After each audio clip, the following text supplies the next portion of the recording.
Hi, this is Lonya, and we've got another TVP on Shakuras Plateau, and this time it's JangMinChul, aka Iron, aka I think oGsMC, who's the yellow Protoss in the bottom right, against oGsGon as the green Terran in the bottom left. And both of these players have qualified for the GSL 2. Both of them are highly ranked on the Korean ladder. JangMinChul's 5th according to the Blizzard rankings, and Gon is 35th. So two really high level players. Hopefully we'll see a good game between them. You can see at the moment their APMs are both quite low. If we check the harvest count, they're both kind of macroing up as you'd expect, and we've got them both spawning on the bottom position, so there's a short air distance between these two bases. There's some destructible rocks at the back that gives kind of access between the two bases, and it's going to be interesting to see how they decide to expand. I mean, for the Terran, in the last TVP I did between Freedom and Captain, I think it was, just to kind of spoil that slightly, we saw it was a TVZ, in fact, between Selawara and Silver, and we saw the Terran. They were in these close positions across the map again, but in the top system. We saw the Terran get his natural expansion here, as you'd expect, but then he decided to get his third here, which is kind of pushing towards his opponent. So we'll have to see whether they go for these kind of close third expansions, or whether they kind of move up the map and go for these kind of harder to defend because it's more spread out, but kind of further from your opponent third expansions. Obviously, for the Protoss taking this expansion, it's a bit more risky because you can just kind of put some tanks up here and attack the mineral line, or you can kind of, even Marines or Marauders might be able to hit some probes, so it's a bit more risky for the Protoss. Although equally, if he decides to go Colossi, he can just kind of walk the Colossi out the back of his base possibly, or just kind of round here, down here, up these cliffs, along here, and then just kind of use his Colossi, especially if they've got the range upgrade to go to work on a probe line there. So in a TVP, if it goes long enough and they get a third expansion, you probably expect them to kind of move up the map a bit. So I'll have to see how that plays out, and you can see both players just going fairly standard. We've got a Brax up, starting to pump some Marines. We've got a single gateway up, and the Cybernetics core now down for JangMinChul.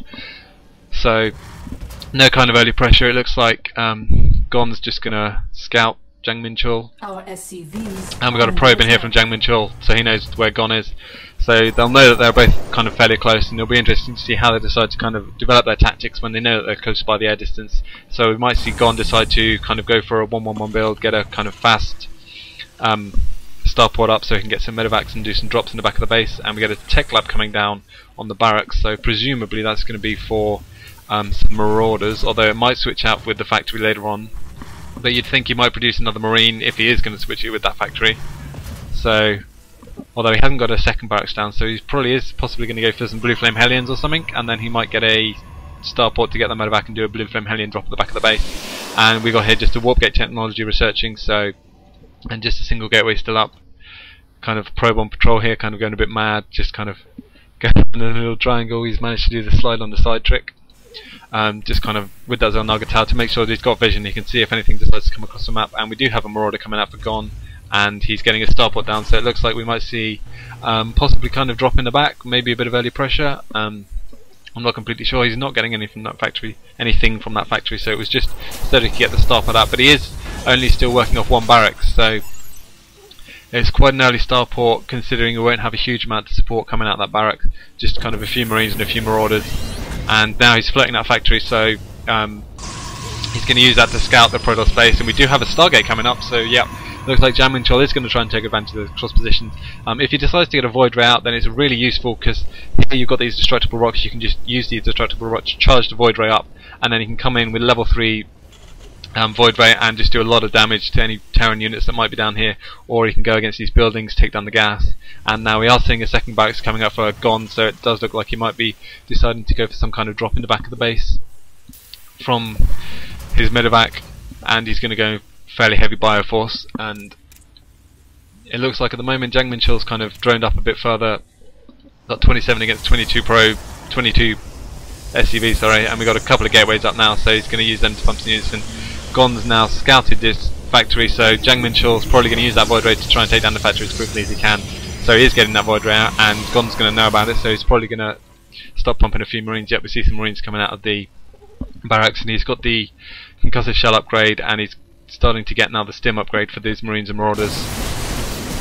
And he has dropped, sorry I completely missed that, he has dropped those Marines and Marauders in the base, and it looks like he's done a bit of damage, but now he's going to kind of fire away if he can get away from this Void Ray, but it doesn't look like he made it, and now these two Marauders aren't going to be able to do much because that Void Ray is up there, and I'm surprised he decided to go in with these Zealots because it wasn't necessary. He could have just let the Void Ray do its little thing and take that down, but now we've got a Viking out from Gon, so he's going to be able to use that to take down this Void Ray pretty easily, and we've got Hallucinate being researched, interestingly enough, for the sentries, and it looks like he's just charging up that Void Ray, or sorry, just using that Void Ray to destroy the box, getting some more Void Rays out, so it looks like we're going to have to see a fairly heavy Marine composition.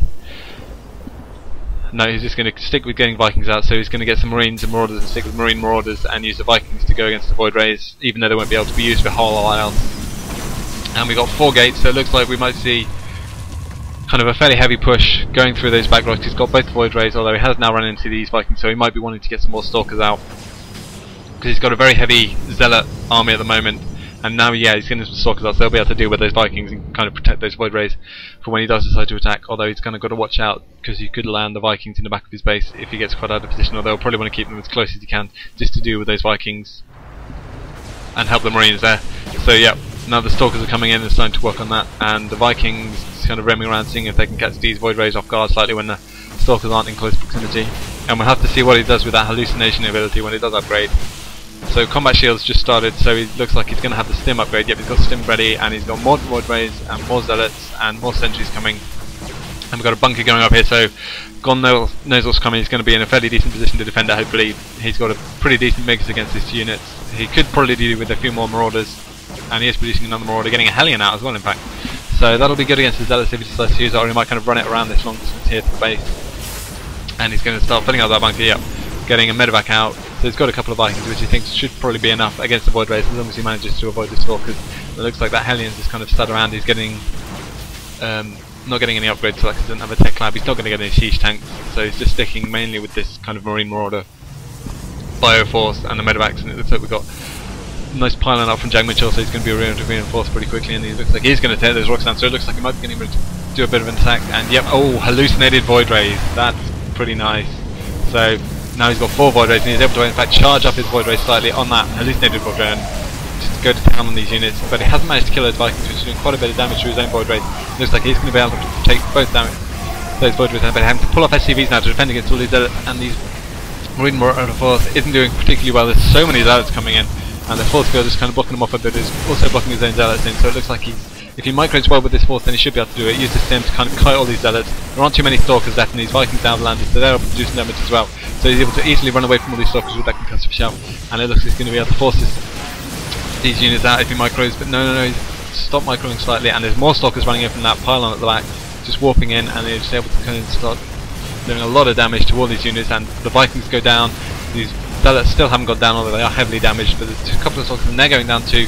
Nice micro there with all the SCVs, but it is causing a lot of damage, and it is losing SCVs, and it's losing in mining time. So now we've only got 18 SCVs against 31 pros, but he does manage to just about clear up that attack. And now we've got some even more Stalkers that have walked in, and they're coming back as well. But these Marines and Marauders should be able to hold more, so it looks like he's managed to destroy most of JangMinChul's forces, but he will want to push out and take down that pylon, just because it will be useful for any future reinforcement, any future pushes. Although he's just going to hang back now, and just make sure that those units can't push in, and he did do a reasonable job. He managed to pull those